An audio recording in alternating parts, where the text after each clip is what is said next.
দেখো সবাই বন্ধুরা, কালকে রাত্রে হঠাৎ তো মাকে বললাম যে মা বলছিল পরোটা করবে।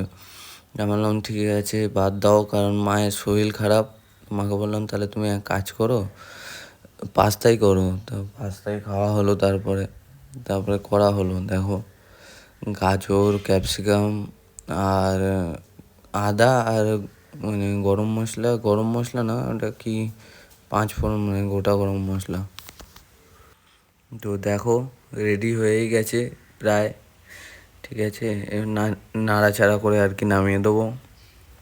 আর খেতে খুবই সুন্দর হয়েছিল। যারা খেতে যদি আসতে পারতে তাহলে টেস্ট করে দেখতে পারতে, খুবই সুন্দর হয়েছিল।